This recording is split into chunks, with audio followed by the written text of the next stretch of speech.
Hello everyone, welcome to my YouTube channel. आज हम बात करेंगे इंटरैक्टिव स्टेज की, यानी जो हमारी दूसरी स्टेज है शिक्षण की अंतःक्रिया अवस्था।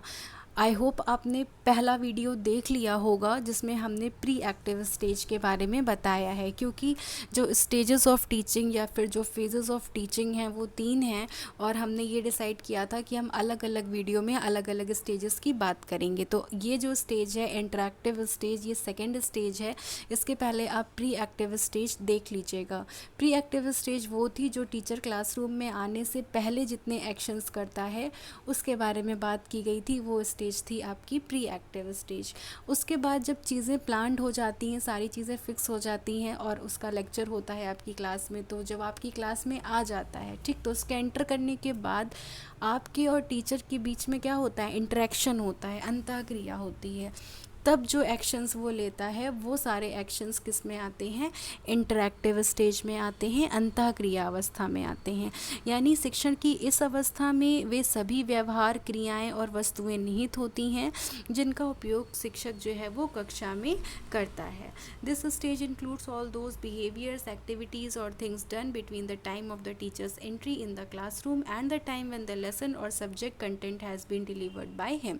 क्लासरूम में आने के बाद जब वो कंटेंट आपको डिलीवर करता है, तब आपके और उसके मध्य में जो इंटरेक्शन होता है एक दूसरे के आमने सामने, ठीक, चाहे वो वर्बल तरीके से हो, नॉन वर्बल तरीके से हो, जब वो एक्सप्लेन करता है जो आपका जो different fact of the lesson है, क्वेश्चन पूछता है, आंसर बताता है, जितनी सारी चीज़ें अपने गोल को प्राप्त करने के लिए जो जो फॉर्मुलेशन ऑफ गोल उसने प्री एक्टिव स्टेज में किया था, उनको प्राप्त करने के लिए जो चीज़ें वो करता है, जो चीज़ें वो इम्प्लीमेंट करता है, जो चीज़ें उसने पहले ही प्रिपेयर कर ली थी, ठीक है।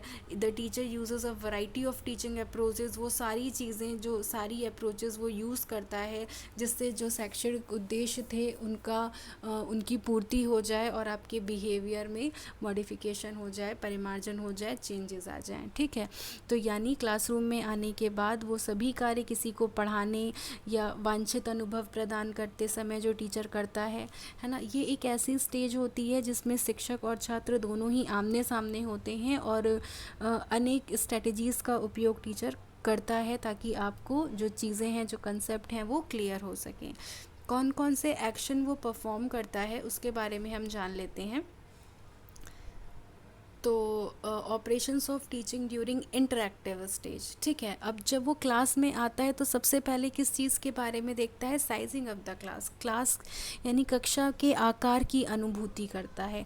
कक्षा में शिक्षक जैसे ही प्रवेश करता है, वो एक जैसे आते हैं ना, जब हम लोग जब क्लास में टीचर आता है तो आपने देखा होगा पूरे क्लास में एक सरसरी निगाह डाल लेता है, उसको पता चल जाता है कौन कहाँ बैठा है।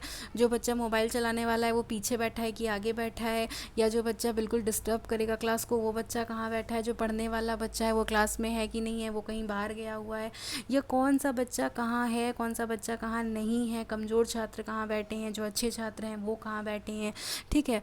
किस तरीके से वो जो प्लानिंग उसने की है प्री एक्टिव स्टेज में, जो चीज़ें उसने की हैं वो किस तरीके से उसमें उसे सहायता मिलेगी, क्यों, क्योंकि ये बहुत इंपॉर्टेंट होता है। अच्छा, आपको लगता होगा कि ये कैसे इंपॉर्टेंट है, बट ये इंपॉर्टेंट होता है। कई बार होता है कि आप में से जो कुछ शैतानियाँ करते रहते हैं, अब शैतानियाँ भी क्या ही बोलें, है ना।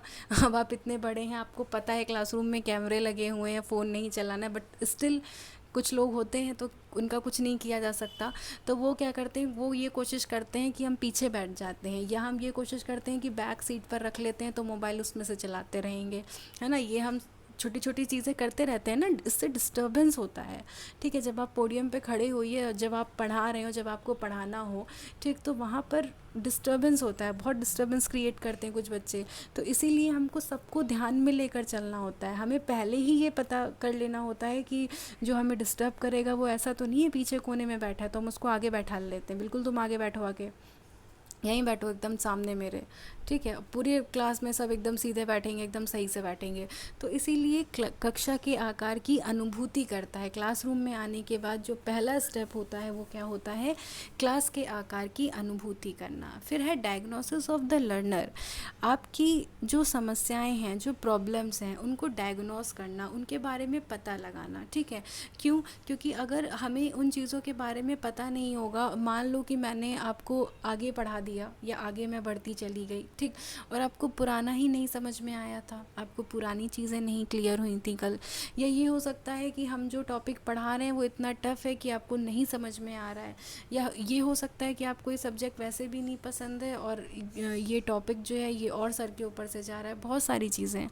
तो जो निदान है यानी जो डायग्नोज है, हमें जो अधिगम करता है यानी जो लर्नर है, ठीक है, उसकी जो समस्याएं हैं उसके बारे में जानकारी हासिल करनी पड़ती है। अब ये कैसे हमें पता चलता है? भाई उसके प्रीवियस नॉलेज के बेसिस पे मुझे पता है कि भाई ये लड़की पढ़ने में तेज़ है कि वीक है, मुझे ये भी पता है कि इसका इंटरेस्ट है कि नहीं, मुझे ये भी देखना है कि मुझे किस तरीके से पढ़ाना है कि वो इंटरेस्ट ले, किस तरीके से मुझे पढ़ाना है कि वो उस चीज़ को पढ़े, है ना, उसकी एबिलिटी क्या है, इन सारी चीज़ों के बारे में डायग्नोस करता है।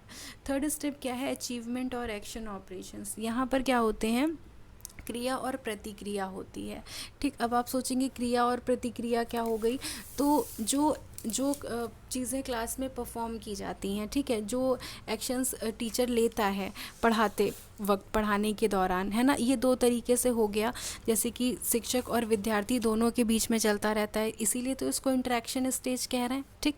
तो ये जो दोनों क्रियाएं हैं ये वर्बल भी होती हैं, है ना, इन दोनों प्रकार की जो क्रियाएं इनको वर्बल इंटरेक्शन कह सकते हैं, यानी जब शिक्षक ने कोई क्रिया की और आपने उसके प्रति रिस्पॉन्स किया, यानी कोई अनुक्रिया की, ठीक। ये भी हो सकता है कि जब आपने कोई क्रिया की और मैंने उसके प्रति रिस्पॉन्स किया, है ना, तो ये जो इंटरेक्शन हो रहा है, ये जो एक्शन और रिस्पॉन्स चल रहा है, ये सारी चीज़ें इसमें होती रहती हैं, ठीक है। तो अब इसमें भी, इसके अंदर भी कुछ चीज़ें होती हैं, यानी ये जो शाब्दिक यानी जो वर्बल और नॉन वर्बल एक्शंस हैं, इसमें भी कुछ चीज़ें होती रहती हैं जो इसके अंदर आती हैं। वो क्या है? सिलेक्शन ऑफ स्टिमुली, है ना, जो टीचिंग है, जैसे एसआर थ्योरी आपने पढ़ी है अगर, है ना, जो आपका फर्स्ट पेपर चल रहा है अंडरस्टैंडिंग लर्निंग वाला, उसमें एसआर थ्योरी यानी जो थॉर्नडाइक की थ्योरी है उसमें आपको बताया है एसआर क्या है, स्टिमुली क्या है, रिस्पॉन्सेस क्या हैं। तो जो स्टिमुली है यानी जो उद्दीपन है और अनुक्रिया है, इस पर आधारित होता है जो आपका शिक्षण है, यानी इससे जो शिक्षक है वो छात्रों के समक्ष एक वर्बल या नॉन वर्बल स्टिमुली जो है वो प्रेजेंट करते हैं, और इस शिक्षण की जो प्रक्रिया है वो इनकी सफलता पर निर्भर करती है। देखिए मैंने आपको बताया था कि प्री एक्टिव स्टेज में मैंने आपको बताया था कि कंटेंट का सिलेक्शन टीचर करता है, ठीक है।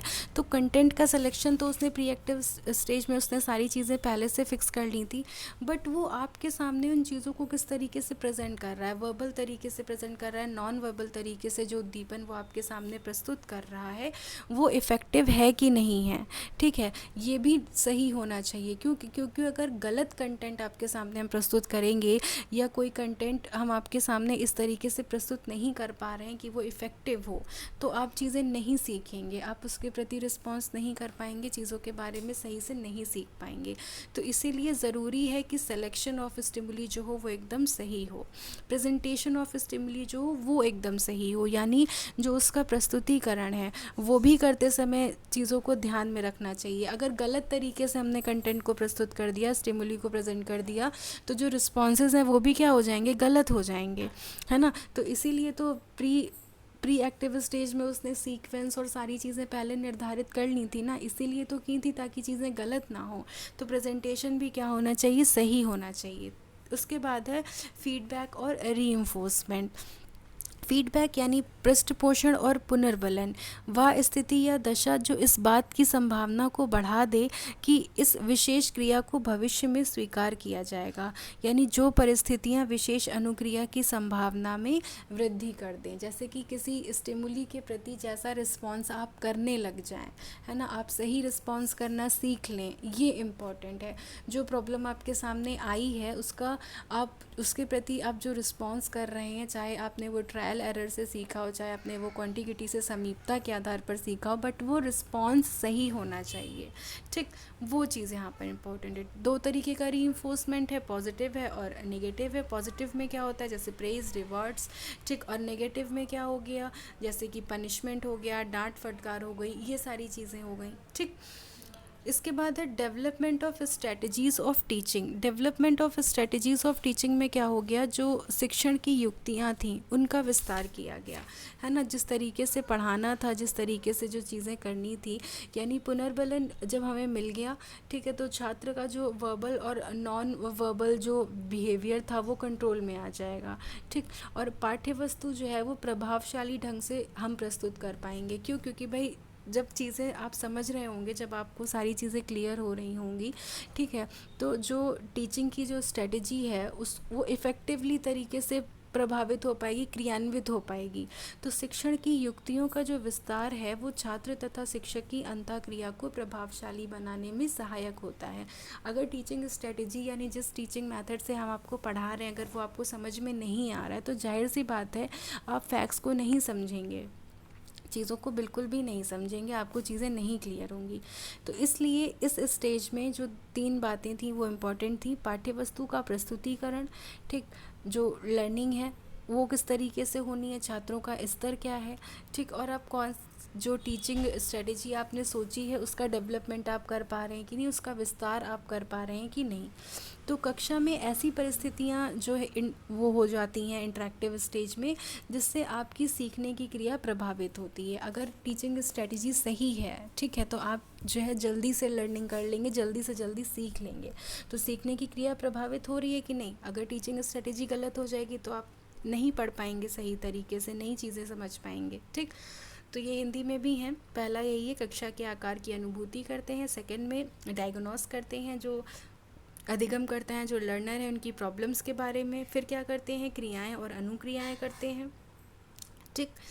उसमें आपने उद्दीपक का चयन किया, उद्दीपक का प्रस्तुतिकरण किया, और फिर क्या मिला था आपको, फीडबैक मिला था, यानी रीइंफोर्समेंट मिला था, ठीक है। वर्बल इंटरेक्शन में क्या हो गया, शिक्षक और छात्र हो गए, ठीक है। इनिटेशन यानी आप इसको स्टिमुली भी कह सकते हैं, वो, और रिस्पांस छात्र के द्वारा। नॉन वर्बल में कार्य करते समय उसमें भी शिक्षक और छात्र होते हैं, और कार्य के बाद जो ऑफ टास्क के बाद होती हैं वो इंटरेक्शन हो गया, ठीक। यानी जो हमारे और आपके बीच में इंटरेक्शन जो कार्य चल रहा था वो जब हो गया उसके बाद, ठीक। तो ये प्रेरकों का प्रस्तुतिकरण हो गया, फीडबैक हो गया, रीइंफोर्समेंट हो गया, और लास्ट में हमने आपको क्या बताया, शिक्षण युक्तियों का विस्तार। यानी जब चीज़ें जो हैं वो सही तरीके से नियंत्रण में आ जाती हैं, सही तरीके से चलती हैं, तो फिर जो शिक्षण युक्तियाँ हैं, जो पढ़ाने की स्ट्रेटजी है उसका डेवलपमेंट होता है, उसका विस्तार होता है। शिक्षण की युक्तियों के विस्तार में निम्नलिखित तथ्यों को ध्यान में रखा जाता है। कौन से वो तथ्य हैं, पहला तो हो गया शिक्षक और छात्र, ठीक। ये हो गई इसकी जो प्रॉब्लम थी उसको डायग्नोस कर लिया। ये हो गया प्रत्यक्षीकरण, परसेप्शन, और ये क्या हो गया, मूल्यांकन। ये पूरी शिक्षण युक्तियों का विस्तार है। जो टीचिंग स्ट्रेटेजी, जो टीचिंग टैक्टिक चल रही है उसमें ये सारे तत्व इम्पॉर्टेंट हैं कि एक शिक्षक जो है वो छात्र की समस्या को डायग्नोस कर ले, समझ ले, ठीक है, वो किस तरीके से उसका जो परसेप्शन है वो चीज़ आ गई, और फिर उसका मूल्यांकन किस तरीके से हुआ वो चीज़ आ गई। इस प्रकार युक्तियों के विस्तार में 3 तथ्यों को ध्यान में रखा गया। ये सारे तथ्य कौन कौन से थे, आपको सारी चीज़ें डिटेल में क्लियर कर दी हैं। नेक्स्ट वीडियो में हम बात करेंगे post active stage of learning के बारे में। तब तक वीडियो को शेयर कर दीजिएगा, चैनल को सब्सक्राइब कर दीजिएगा, ताकि आपको नेक्स्ट वीडियो का नोटिफिकेशन मिल सके। Thank you.